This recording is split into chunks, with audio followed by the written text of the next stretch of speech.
Life, someone's ingenious plan, or a property of substance.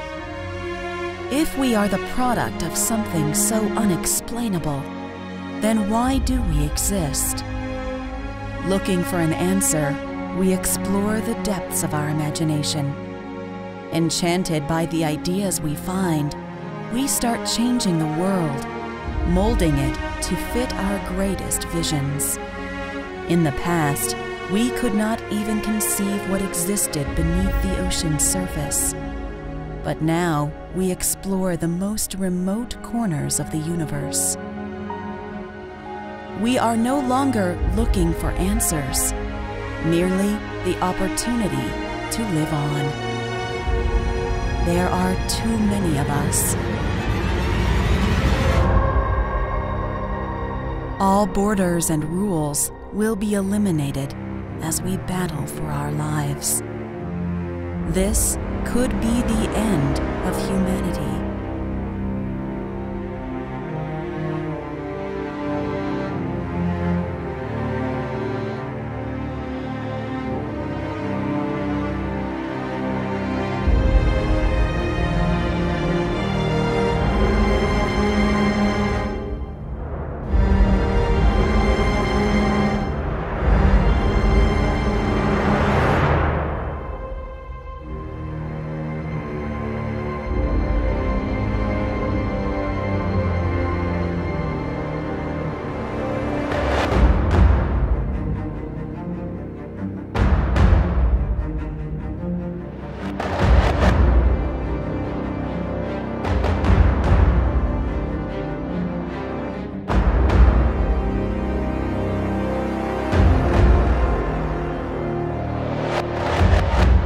Soon it will become apparent that our greatest enemy is ourself.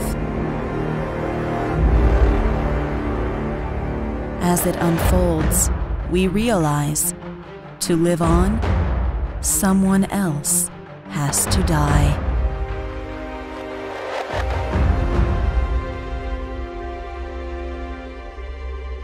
So where does this story begin? 2347 AD, an unidentified object is approaching Earth at the H-146 square just north of station S-35. All attempts to establish contact are unsuccessful. 5:3 p.m., the object hovers over an ancient crash site where a similar unidentified object has been for 2 billion years. 5:9 p.m., the object extracts a crystalline structure from the wreckage. 5:20 p.m., 2 fighters are sent to examine the extraction site. All devices are destroyed. 5:53 p.m. The unidentified object begins to move and departs from Earth. 6:20 p.m. The object is detected near the lunar orbit. However, further investigation becomes impossible due to the object's high speed. 2 weeks later, the death of microorganisms occurs globally. May 2347. The human population has decreased by 17% since the extraction. The government publishes the news of contact from the unidentified object with hope that the general public will lead them to answers. August 2347. Professor Edward Mings makes a discovery. His calculations show that the structure taken from the ruins of the old ship contained radiation, which he believes is a source of life for the Earth. 3 days later, Mings finds evidence of a similar source on one of Osiris's moons. September 2347. The government takes full control of Mennings's investigation and sees this as a historic opportunity to solve the problem of overpopulation. October 1st, 2347. The Operation All-Seeing Eye is launched by Operation Commander Colonel Ray Stevenson. It is a top-secret mission to draw out the source of life radiation from the moon Beta-2. October 14th, 2347, 1:6 p.m. As part of the initial stages of Operation All-Seeing Eye, Lieutenant Frank Myers enters the territory of the radar station, VR-4. His task is to disable the long-distance communications antenna and destroy Professor Mings' documents. Mengs shows up at the station unannounced and unauthorized.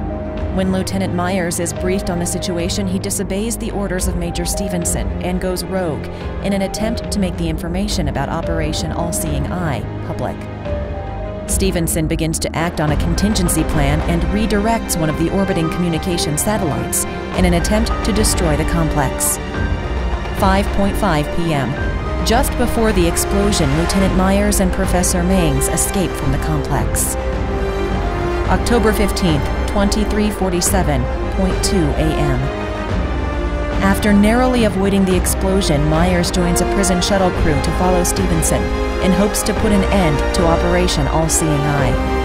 Possible motives: shut down Operation All-Seeing Eye and to stop the elimination of humanity.